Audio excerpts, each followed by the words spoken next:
Exactly. Yeah. Right.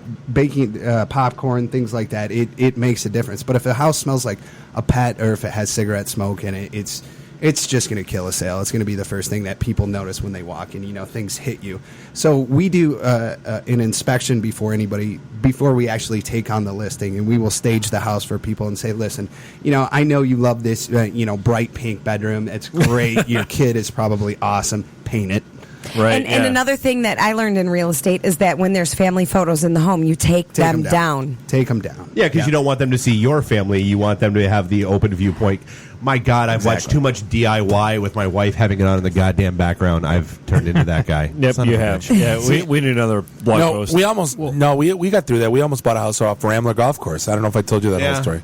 And it got to the point where the floor layout was so bad. We're like, we can't. And the real estate for that much money, how do I have? Why to was there somebody else's family photo on the wall? Or no, not at all. The house was absolutely drop dead gorgeous from the outside, but terrible on the inside. Just terrible layout. The floor plan. I mean, upstairs is upstairs. But it was a supermodel, and then you got her home, and she took her wig off. She took her leg off. Took her teeth out. I'm still okay with that. This was like clear. This was off one of like the hole number 8 where the golf course I go to, and it was like I always dreamed about this house, and I looked on Realtor and it was listed. I'm like, oh my God, my dream house. You're going there. We went and looked inside, and it's like, you find out your supermodels. She's a psycho. That's why for sale. Yeah, And they finally pulled the listing. So like, the real estate agent took me inside and said, everyone's been complaining because the layout's so bad. That like I couldn't figure out, like, you want one room that's comfortable, like your front room, and there wasn't that room. Yeah, for this much money, how do I have to spend $100,000 knocking down walls? And one of them's load bearing. Right. Quick question. Well, now I know how he rents that many houses. That's that cue of Febreze commercials.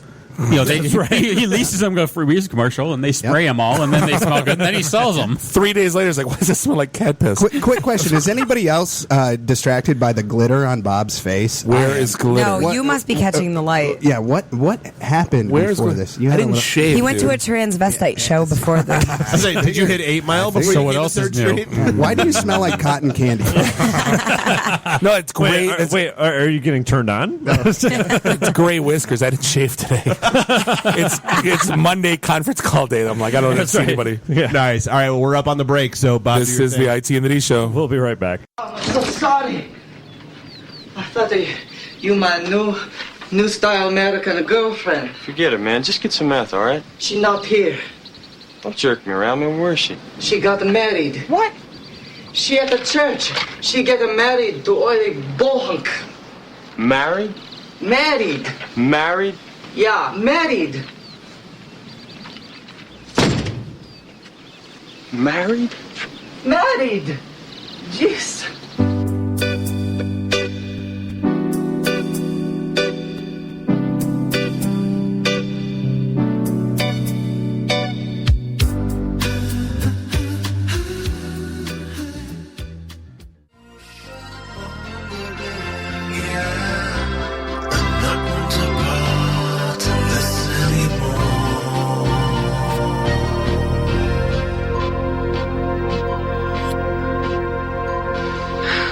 This is the single worst day of my entire life. The hell are you bitching about?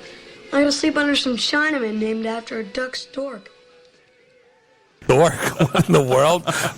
Long Duck Dong. I know. This is the IT and the D show presented by DetroitNet.org. We're back already? Yeah. We are? All right, so we're still in the Raw Radio X studios. We are? We haven't been kicked out yet? We're still in Midtown Detroit, Michigan. It's crazy. It's still our 16th episode, and we haven't run out of shit to talk about yet. And I will tell you what, this chocolate porter is excellent from Derek's just been sitting here the whole time. He's getting drunk on Mark's beer. Derek's sauce. He said like 3 words the whole time. He's been drinking the whole time. Hey. I caught you off a guard with the old, You did, yeah. Yeah. Pronounced with a umpty. That's right. So, we dove in with Mark from Falling Down Beer. We dove in a bit with Mark from Marketplace Homes. And so, we wanted to, we've got... .com. Thank you, Bob. .com. Thank you, Bob. What? I know what his company name is. I'm just giving you the business card. He gave it to me. You're doing the It's got a intro. cheat sheet on the back. It's got a cheat sheet on the back. You know what the worst thing is? You just blew it though. You're giving his intro. I went to a networking event once with my buddy Jamie, and as we're walking on, I think it was at Atwater, and he looks down on the floor, and it's his business card on the ground. He's Awesome. like, "Ah, like the whole point of it's a meet anyway."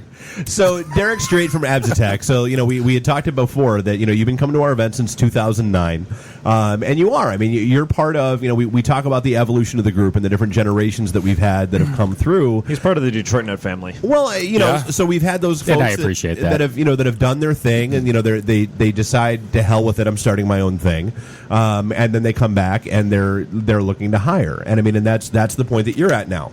You've got a couple of contractors, you've got an employee, you're doing your thing, and you're growing. So, tell us a little bit about Absotech and what you got going on.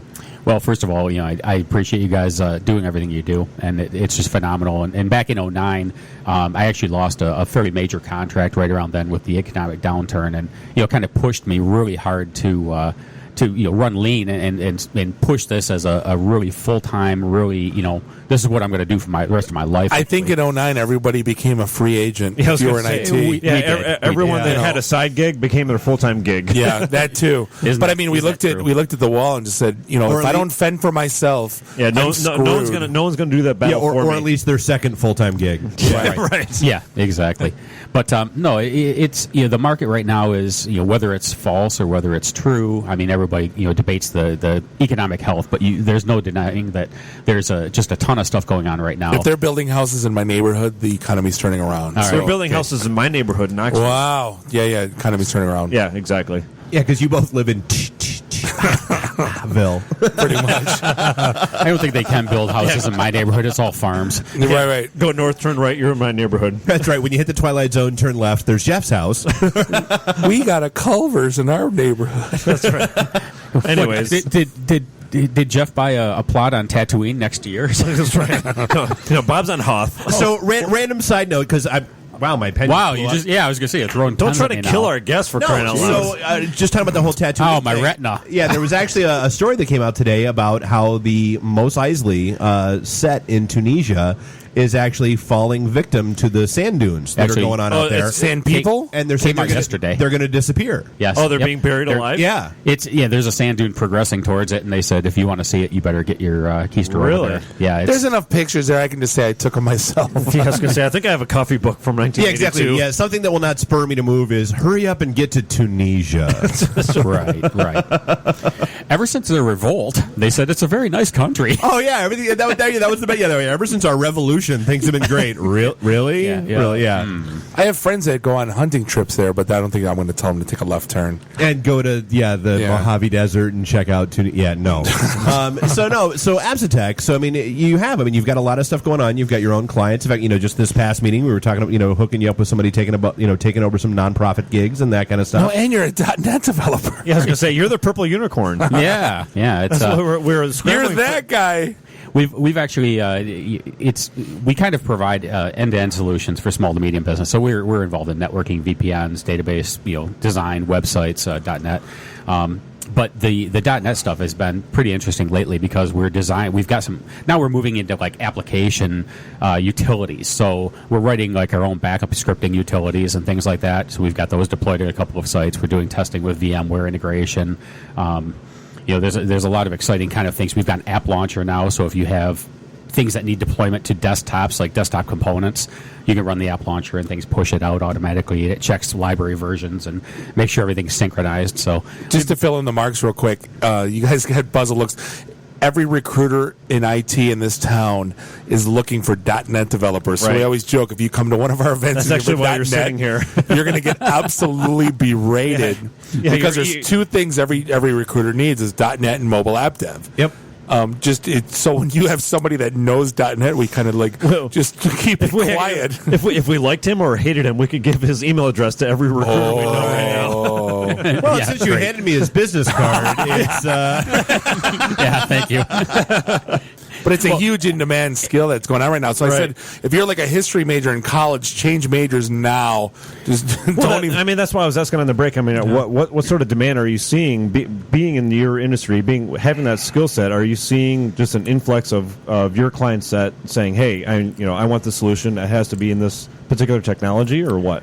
Well, we get some of that, and a lot of it is I think they defer back to us to say, how are we going to write it? What are we going to write it in? What are we going to create it in? Most of them say, I want it in .NET, and they have no idea that .NET comprises F#, C#, VB. Well, you dealt with that on Thursday, where someone wanted something in Visual Fox Pro, and you're like Fox Pro, and you're like, no, Fox Pro. Well, welcome to 2002. Yeah, I used to write Clipper back in the day. Oh, it's not that different. Clipper. Good old Clipper. The summer of '87 release. Yes. So, no, but we are seeing a lot of demand, and the big problem that we face is we're a consultancy, and that's what we've founded on, and we do support for several companies in the area, a number of clients and things. So when people say, well, we want a .NET developer, well, it's we want boots on the ground, we want ass in the seat, we want you to be on our site 40 hours a week or 40, 50 hours a week, whatever it might be. Right. That's not really how we provide it. We're a solution provider. We will deliver solutions. We will give you functionality. We'll do everything from requirements to deliverables. However, I'm not going to be sitting on your site. So you're handing it off to some other maintenance team or on-site developers? Some of it is. I'm still in the trenches. Even though I own the company, it's not as glamorous as it sounds. I was just going to ask you. I mean, it hardly ever is. No, it's not. Right. So it's your company. So how much time are you spending in the trenches, and how much time are you out selling, doing the pipeline? Well, we don't really have a sales force, and I've been trying to fill that spot now, and keep a lot of my guys working. So, oh, by the way, we need new clients. If only you knew a sales guy. Yeah. Who? Yeah. Who? Oh, yeah. No, I would say I'm good. Take it anyway. All right. We're passing out. We're passing out more beers. Wait, were they out of Pabst at the party store? Yeah, they're out of PBR. Depends on the word's getting out. You have 10,000 listeners. They're all monopolizing PBR now. Again, how are we not sponsored by PBR and Slim Jim? That's it. Right. Miller High Life, they're hurting. Maybe they'll jump on us. High Life! Best 1 second commercial ever. That seriously is like the best use of money I've ever seen in my life. Was the that was a Super Bowl. Super Bowl commercial. The 1 second. My mind. Yeah, the one. I'm sorry. Yeah, Karen's out there with the fishnets. That's right. The 1 and they're ripped too. The 1 second Super Bowl commercial where it was nothing. What? You never win. Yeah. It was like 2 years ago. I do not remember this. Oh yeah, it was 2 years ago where it was nothing but the guy, the big fat guy. I don't remember this. And like surrounded by crates and crates and crates of High Life, and it was a 1 second commercial of him going High Life, and that was the end of the commercial. Oh my god! Only you would remember that. Well, it's like it's the only Super Bowl commercial ever that I remember who it was for. That's why he actually was at the Blackfin was it like for a wrestler whole or something? night, and he hung on the DJ booth. That was the nicest guy. You'd think he'd be like an arrogant idiot. He knows his role. It is what it is. He was like, God, he was nice. Yeah, never mind. Anyways, nice story. Kind of like the guy that says good stuff. Tire. Yeah, I know. Everything. Right. Yeah, 2 words. Yeah, I'm trying to be nice, like he's a nice guy. Like, yeah, whatever, Bob. Yeah. You're an idiot. How many plugs are we going to do in that last 30 seconds? That's right. So no, but it's been that's kind of what you're saying is I mean I'm spending 30% of my time trying to develop the business, 40 or 50% of my time doing the business, and then the other 50% of the time administering the business. So right. And the other 50% doing QuickBooks. So well, we have integrations for that. Yes. Oh. Yeah, you got to hire a lawyer, an accountant, a CPA, all that stuff. Yes. Yeah, and all the fun that goes along with and that. he has to hire a social media guru. Don't forget. Ninja. Did you have you hired a ninja yet? I actually have a lady that works with me who is very into social media, and she's. That just means she Twitters a lot. It's not your wife, is it? No, it's not actually. She worked for one of my clients before, and I brought her on part time to work with us, and I've been the holdup in that. I mean, our website sucks. I'll tell you right now. Well, it's always the cobbler shoes. Yeah, plumber's house leaking. Our website sucks. So No Our offense, sucks Jeff. worse. Yeah, what was that about IT and the deed? Yeah, rebrand. Come on, get busy. Rebrand this. Don't worry, we're on it. Working on it. No, she's been Stay on very good target. that way. Stay on target. So yeah, shout out to Kathleen there. Put us up, got us up on LinkedIn and got us up on Facebook, and got We're a new doing the website. Twitters. We're going to make millions. That's right. Clients come to me. And throw pickles. You know at what? me. Exactly. No, can I bring up the Wix.com commercial? Yeah, By all means. Might You've as been well. waiting to all night. Yeah, you've been waiting all night. You've been waiting all week.